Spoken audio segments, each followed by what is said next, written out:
Alasan permohonan pembatalan hasil pemilihan disampaikan atas dasar terjadinya rangkaian pelanggaran terukur dan pelanggaran-pelanggaran yang secara kualitatif menguntungkan pasangan calon 02, namun sebaliknya merugikan pemohon. Hasil pemilu berdasarkan rekapitulasi yang ditetapkan oleh KPU melalui SK KPU dikemukakan urutan perolehan suara. Tidak kami bacakan. Hasil perhitungan suara untuk 02 di atas diperoleh dengan cara yang melanggar azas pemilu dan prinsip penyelenggaraan pemilu bebas, jujur, dan adil.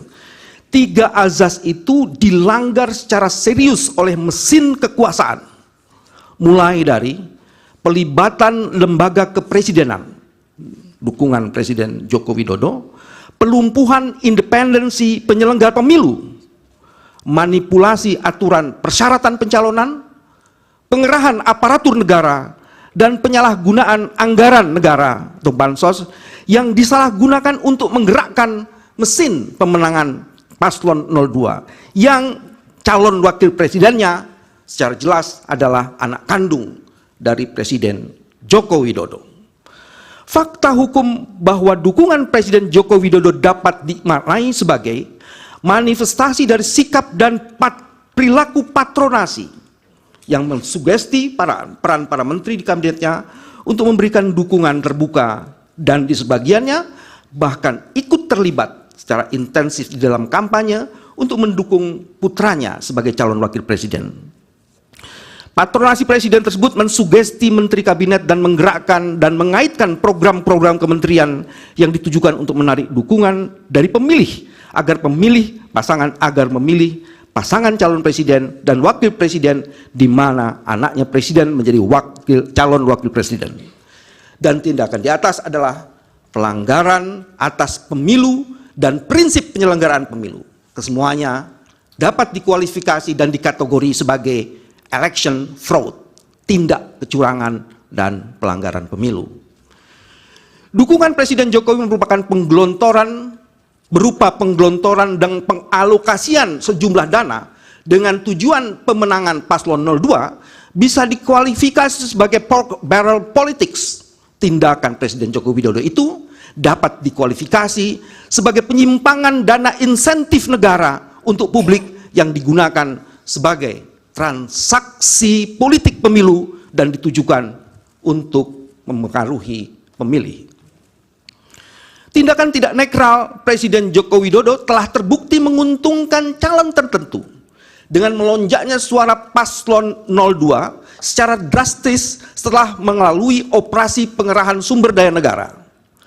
Sebelum Agustus 2023, Prabowo Subianto menurut survei berkisar di angka 24,6% Oktober 2023.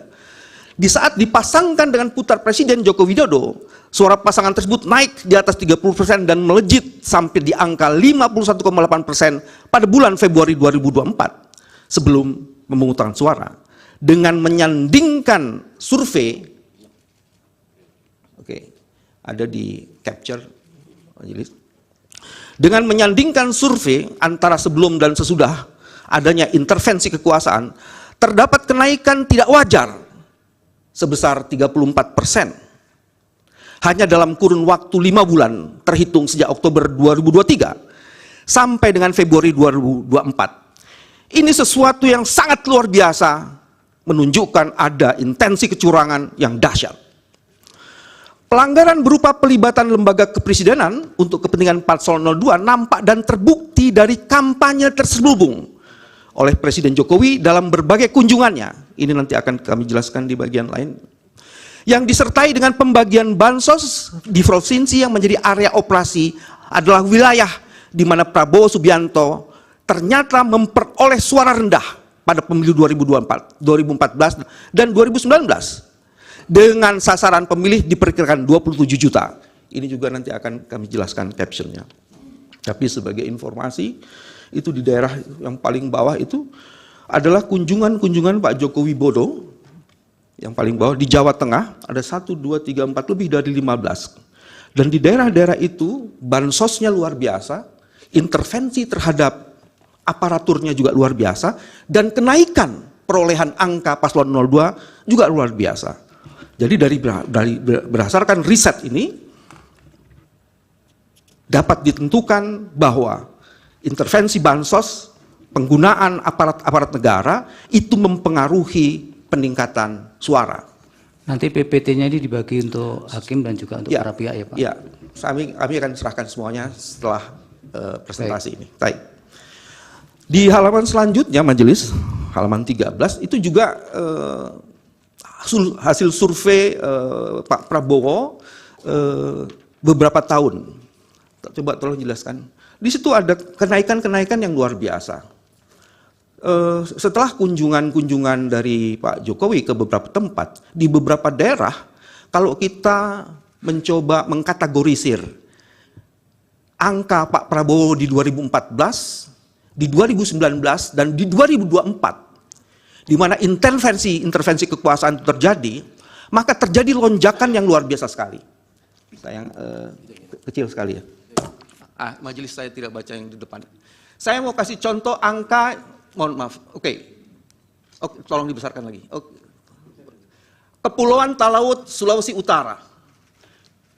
Di tahun 2014, pencapaian Pak Prabowo hanya 21,91%. Di tahun 2019 jeblok menjadi 9,0%. Tapi di tahun 2024 menjadi 75,39%, itu artinya incredible. Terjadi penaikan 66,38%. Dan kami meyakini angka itu terjadi bukan karena kehebatan pemilih dalam memilih calon terbaiknya, tapi ada intervensi yang luar biasa terhadap bansos, dari bansos, kunjungan-kunjungan, dan sebagian aparatur, serta the oath of the president's man. Itu yang terjadi dan kami yakini. Kami lanjutkan majelis. Saya masuk ke halaman 14 sekarang.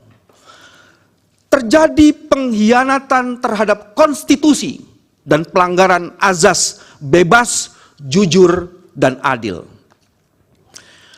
KPU atau termohon secara sengaja menerima pencalonan pasangan calon di nomor urut 2 secara tidak sah dan melanggar hukum. Meskipun mengetahui usia putra presiden pada saat mendaftar berdasarkan peraturan KPU nomor 19 tahun 2023 tentang pencalonan peserta pemilihan umum atau PKPU 19 tahun 2023 tidak memenuhi syarat. Proses pendaftaran Gibran tidak sah karena komisioner KPU menerima dan memverifikasi berkas pendaftaran calon Gibran tanpa lebih dulu merevisi PKPU 19 tahun 2023. Putusan DKPP yang dibacakan di saat pemungutan suara tinggal menyisakan beberapa hari, ya ini diputus tanggal 5 Februari, sedangkan pemungutan suara 14 Februari, merupakan peristiwa hukum yang spesifik dalam pemilu presiden 2024, yang belum pernah terjadi sepanjang sejarah penyelenggara pemilu. Kondisi spesifik ini belum diantisipasi dalam peraturan perundangan tentang pemilihan presiden in kasu undang-undang pemilu. Sehingga dalam hal peristiwa hukum tersebut dilaporkan dan dimohon keadilannya kepada Bawaslu, dipastikan akan dinyatakan lewat waktu. Penyelesaian kondisi spesifik demikian masih mungkin dilakukan melalui peradilan perselisihan hasil karena tahapan Pilpres 2024 belum selesai, karena belum ditetapkan pasangan calon terpilih dan belum dilakukan pelantikan sebagai tahapan akhir pemilu.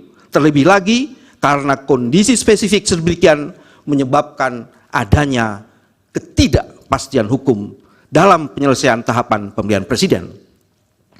Argumentasi ini berdasarkan pada jurisprudensi putusan Mahkamah nomor 135 tahun 2021 yang menetapkan posisi kasus tidak sama persis, namun rasio disendinya dalam pertimbangan hukum Mahkamah Konstitusi pada putusan akuo relevan untuk dijadikan dasar dan memeriksa dan mengadili perkara dalam permohonan.